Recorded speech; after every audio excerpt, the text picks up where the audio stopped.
read and open amendment at any time. The gentleman from New York, Mr. Lawler, has an amendment of the nature of substitute, copies of which were distributed in advance. The clerk will report the amendment. Amendment in the nature of a substitute to H.R. 5923. Without objection, the amendment is considered as read and will serve as base text for purposes of amendment. The gentleman from New York, Mr. Lawler, is recognized for 5 minutes. Thank you, Mr. Chairman.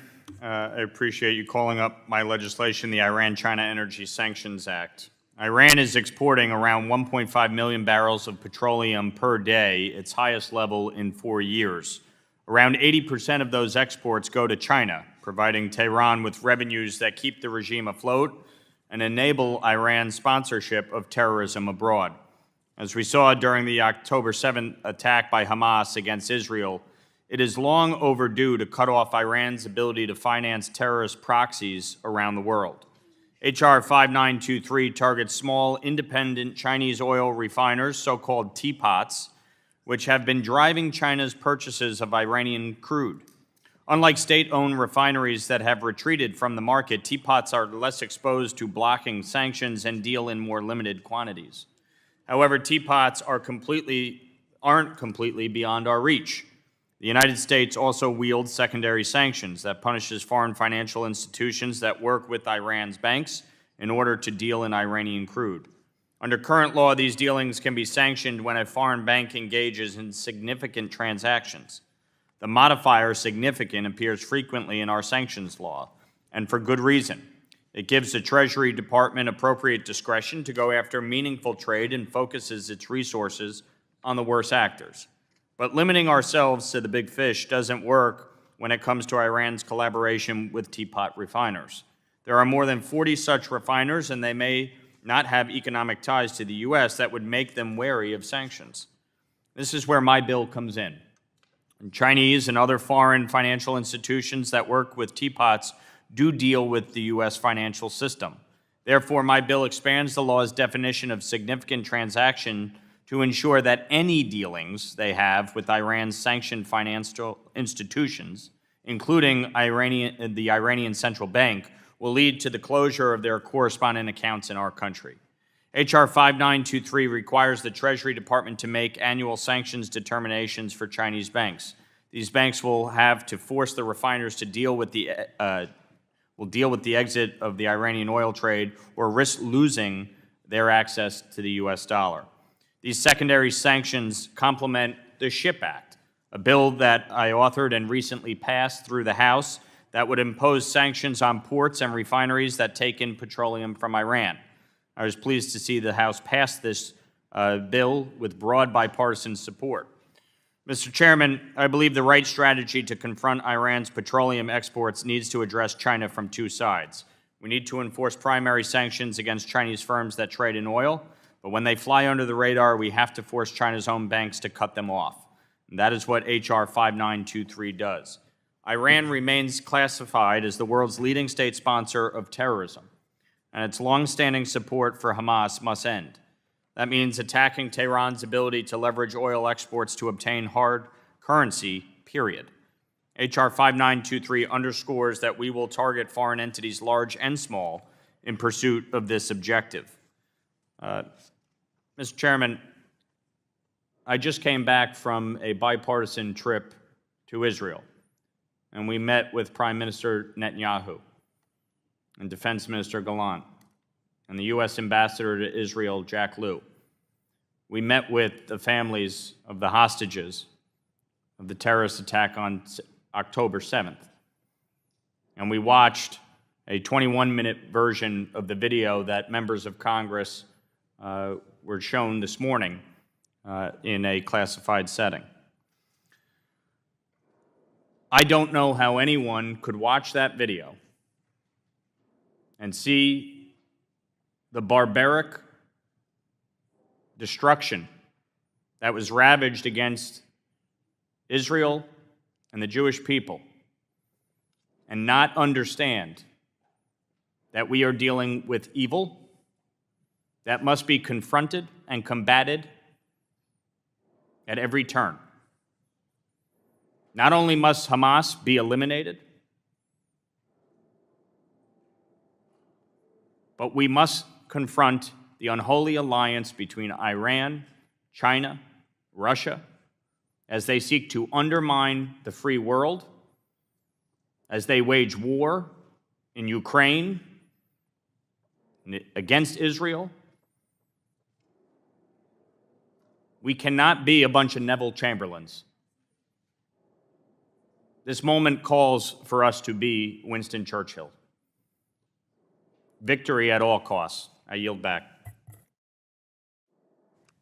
Gentleman yields back. Further discussion, further debate. The ranking member seeks recognition on the ANS. I move to strike the last word. Gentlelady is recognized for 5 minutes. At the conclusion of this, we will recess for floor votes and continue this bill. Gentlelady is recognized. Excuse me, I'd rather he say something now. He's a co-sponsor of the bill, I think. Sure. Would ask unanimous consent to withdraw the request for recognition to retain your time. Without objection, we'll now recognize the gentleman from New Jersey to strike the last word. Thank you, Ranking Member, and thank you, Mr. Chairman. I move to strike the last word. Gentleman is recognized. And welcome back, Mr. Chairman. I'm very proud to help lead the Bipartisan Iran-China Energy Sanctions Act and to speak in support of it here today. I want to thank my friend and fellow Problem Solver Caucus member, Congressman Lawler, for his work on this crucial bill and collaborating together. I want to thank him also for his words and his recent trip to Israel. Thank you very much for your leadership on this common sense legislation as well that will hold Iran and China accountable for their heinous activities. China is Iran's biggest customer for oil and a major supplier of Iran's missile and drone program. Despite strict U.S. sanctions designed to curb the Iranian regime's oil trade, Iranian oil exports to China more than doubled last year. As we speak, Iran is using its oil trade to China to bring in $150 million a day in revenue. China is principally responsible for keeping the Iranian regime in business through oil purchases. China has proven the savior of Tehran by continuing to import millions of barrels of oil every single day. Recent reports indicate that China is considered supplying Iran with ammonia, a key chemical compound used to propel ballistic missiles. China is even helping aid Russia's unprovoked and unjustified invasion of Ukraine. If all of this wasn't concerning enough, China also disregards Iran's backing of terror groups and their proxies, including Hamas.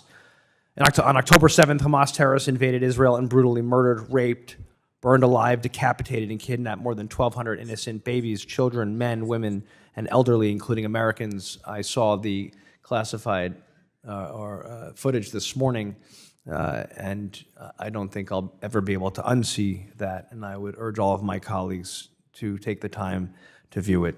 China has taken an anti-Israel stance following the atrocities of October 7th.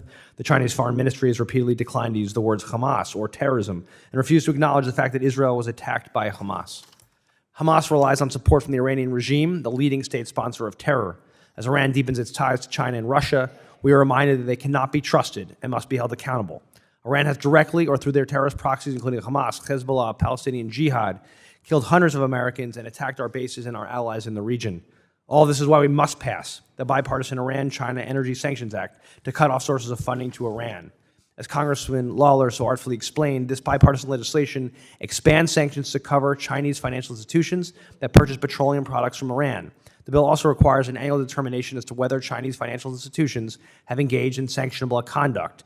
We must continue to sanction those who are involved in the import of Iranian oil, including financial institutions. This bill will do just that. The Iran-China Energy Sanctions Act is urgently needed to cut off and deny resources to the world's leading state sponsor of terrorism. China can no longer remain Iran's top customer. I will continue to fight against their growing influence and to make sure we do everything we can in our power to protect the U.S. and its allies, including Israel, from Iran. I hope my colleagues on both sides of the aisle will join us to support this common-sense bipartisan legislation. Again, I urge everyone to please see the footage from today. I would like to yield the remaining my time to Ms. Waters, the ranking member. Yeah. Thank you very much. I support the bill offered by Representatives Lawler and Gottheimer, H.R. 5923. This bill would expand secondary sanctions involving Iran to also cover Chinese banks that finance the purchase of Iran's oil, helping curtail the purchase of Iranian oil by so-called teapot or small, often family-owned refineries in China. My Republican colleagues sometimes suggest that the Biden administration has weakened sanctions on Iran, which is not true. In fact, Treasury has imposed over 300 new sanctions during the Biden administration. However, we know that small refineries in China continue to purchase oil outside of the traditional banking system. This bill provides additional tools to the Biden administration to further restrict Iran's access to resources. While we worked with Treasury to get H.R. 5923 to a place that allows me to support it, I understand that the State Department still has concerns. I expect Mr. Lawler will continue to work with State to address the remaining items as the bill moves to the floor. I thank you, and I yield back. Gentleman yield back. I yield back. Thank you. Gentlelady yields back. Gentleman yields back. We will now recess. Pursuant to the chair's early notice, we'll recess for floor votes and immediately resume once those votes are taken. The committee stands in recess.